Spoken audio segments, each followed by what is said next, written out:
The X Factor has been responsible for the sparking careers of Little Mix, One Direction and Ollie Murs, to name a few.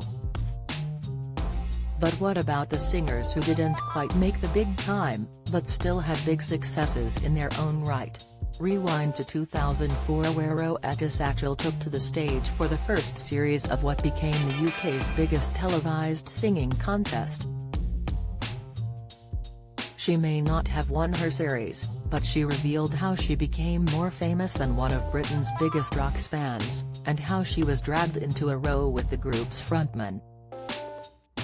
Rowetta, who is now 55, was a backing singer for Happy Mondays before she made her way through the auditions of X Factor.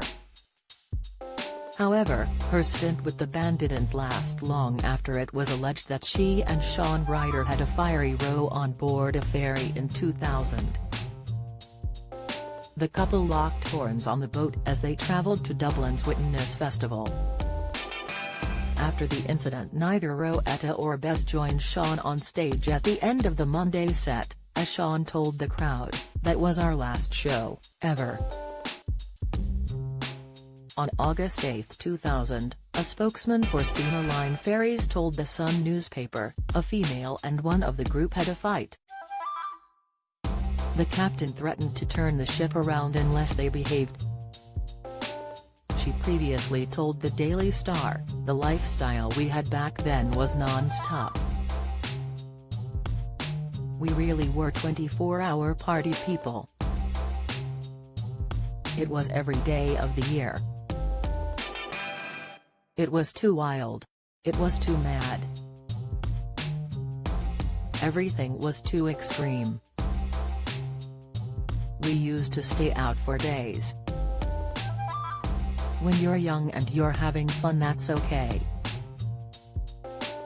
The split pushed her to focus on her career and sing for Simon Cowell's approval on the show.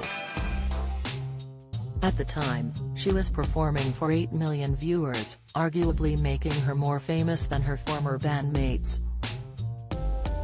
Speaking at the time, she said, "It has been amazing. My picture is on the front pages and I am being mobbed by fans just walking down the street or buying a chicken in Tesco's. Everyone is coming up to me and wanting to shake my hand or wish me luck." Shaun Ryder never had that. "I am more famous than the Mondays ever were."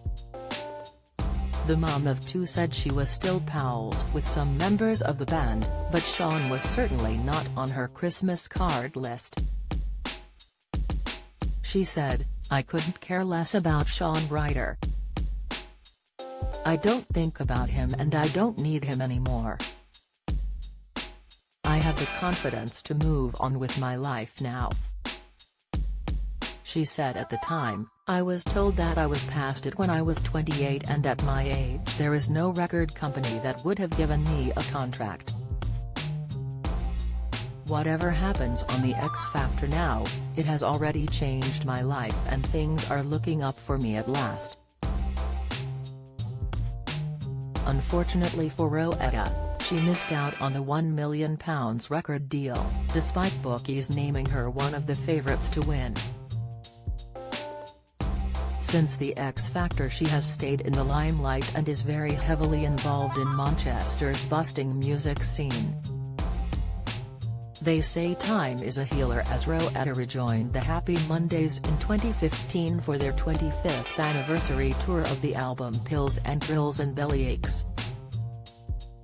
She's recently released her new single Gotta Have Ya, where she's teamed up with Talja for the dance track. The singer will be chatting to Mike Sweeney on BBC Radio Manchester, where they will play her new track for the first time.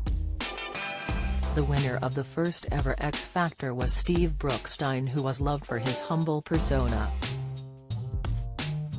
But famously, Sharon Osbourne wasn't a fan and she branded him smarmy and mediocre.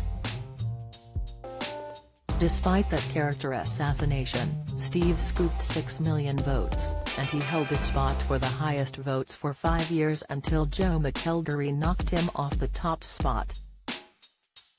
The 52-year-old was signed to Sony BMG record label and released his first single, which was a cover of Phil Collins' 1984 track Against All Odds.